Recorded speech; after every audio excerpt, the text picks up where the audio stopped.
This is the New York Sports Machine on WICR.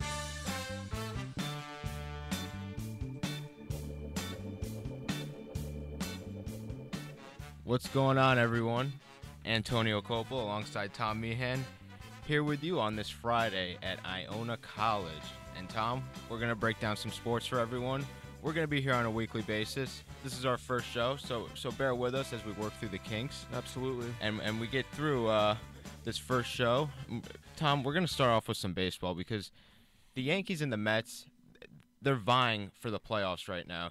The Yankees more so than the Mets, as a matter of fact, because, you know, they've lost the first place spot in the AL East to the Toronto Blue Jays. The Mets, on the other hand, made those huge trades right after the All-Star break, right before the trading deadline, and look at what they've done. Right, so let's start with the Yankees. What's going on? What do you think has happened to the Yankees in the past 3 weeks or so? I mean, a lot happens with certain teams like that. You start off really strong, you go on a streak. Of course, you're gonna slump. It just happens, and that's kind of how it's going right now. They are still they're a playoff team as always. They always kind of been. They missed last year, but like they still have a chance, and they're coming back from a slump right now. They're about a game behind now? Yeah, they're a game and a half behind Toronto. All right, so they got a couple moves to make their next series. They got to just go off their next series. The Mets, on the other hand, they're just continuously on fire right now, which is just pretty wild. But it's a good time to catch up. It's just that Toronto, we have to combat them. They're like resilient, dude. They don't stop. Ever since they got Troy Tulowitzki, man, that lineup's been on fire. They've been hitting every single game, putting up huge run spots in each game, 8 runs, 9 runs, 10 runs every game they're playing. They also got David Price to add to their rotation. R.A. Dickey threw a complete game the other night. Yep. So Toronto looks like a very complete team right now. Sticking with the Yankees, though, I have to say, Alex Rodriguez and Mark Teixeira carried the team, I'd say, pretty much all the way into June, July. And A-Rod is in a slump. Teixeira's injured with the shin.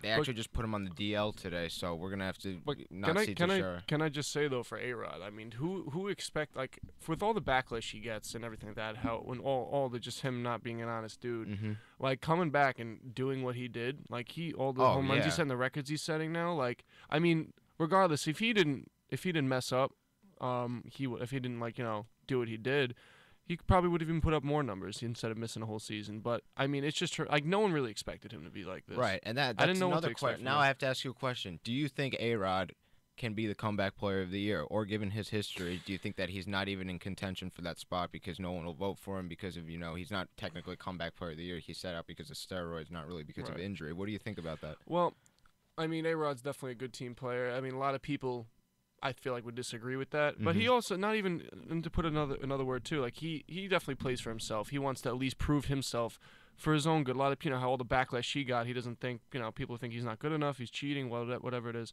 And now he's just kind of going off on his own leaf right now. So this is definitely, like, if he's going to be a comeback player for the team, I could see that happening this year. Just for what he's done so far. I know he's slumping right now, but I think he could come back as well as the whole team. I think he could make moves. So. And going over to the Mets, we know they have the pitching. They got Harvey and DeGrom, both Cy Young candidates. DeGrom more so, actually. He's stepped up big time this year.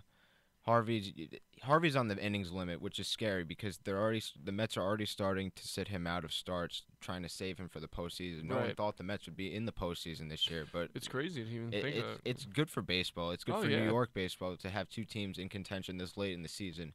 But sticking with the Mets, I really think that.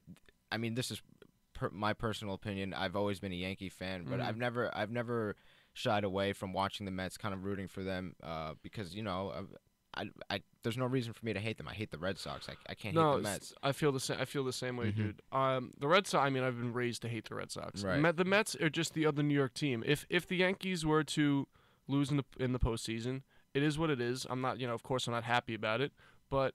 It's nice to see New York on top, and that's what I would like if the Mets went all the way. I wouldn't be upset. I would be, I'd be disappointed it wasn't my team, but I'd be happy that New York's on top. That's my opinion. Exactly, and what I was getting at is that I really do think the Mets, as a Yankee fan, I'm saying this, I really do think the Mets have a more, I would say not more complete team, just they just have a better chance, I think, of going deeper Dude, into the playoffs. They have a great chance, and it's been a long time coming for sure for them to be as big a contender as they are now. And Like Citi Field's starting to draw a huge crowd now. The Mets have never, been this close to the playoffs this late in the season for years. Since what? I think it was like 9 or 10 years ago. They've got like I mentioned before, they made huge acquisitions after the All-Star break, right before the trade deadline. Yoenis Cespedes has been absolutely on fire. Every time he steps up to bat, you think he's going to hit a home run. He's tremendous. He's unbelievable. He's rejuvenated the line, and it's not only him because putting him in the lineup, it takes a lot of pressure off the other guys. He won the home run derby last year, didn't he? Yeah, he won back-to-back years. He won in 2013 and 2014. Yeah, they need that. That power is definitely He can run the base. He's a big guy, Yep. and he can run the bases. He's hit a bunch of triples already this year for the Mets since he's been traded over there. I think it was July. It was towards the end of July, but he's really rejuvenated the lineup. You saw David Wright come back from his back injury. He was out for a while since April, and he hit a home run in his first at bat, which he's actually notorious for doing. It's not the first time he's done that coming back from injury. But like I said, I really do think the Mets have a better chance of going deeper in the playoffs. The Yankees, the Yankees need to rebuild right now. They need to kind of pick themselves back up where they were earlier in the season. Exactly. They need to kind of erase everything that's happened the past month and just get back to their winning ways. Didi Gregorius has stepped up. I have to say, early on in the season, I thought he was, way over his head trying to fill in for Derek Jeter. I was thinking the same thing, and now he's really showing a lot of potential. Yeah, for sure. He's got speed on the bases. His bat's a lot more live. You see him hitting home runs, doubles. He's getting on base, so that's good to see. He's got that average up from way back early in the season. He was in the 100s. Now he's hitting like 250, 260. So that's good, but. Just to sum everything up, the Yankees are going to take on the Tampa Bay Rays tonight, the first game of a 3-game set, and then Toronto is going to take on Baltimore at home in Toronto at the Rogers Center for another 3-game set. So we have the Yankees and the Blue Jays both playing interdivision matchups. Yeah. So, I mean, we'll see what happens. We're going to come back after the weekend and kind of assess things. And just take a little look at it, yeah. I mean, yeah, we got the Yankees behind by a game and a half, and we'll see what happens. So, sounds good. All right. We'll be back next week, everybody. Have a good weekend. Enjoy your Labor Day. All right. Take care, everyone.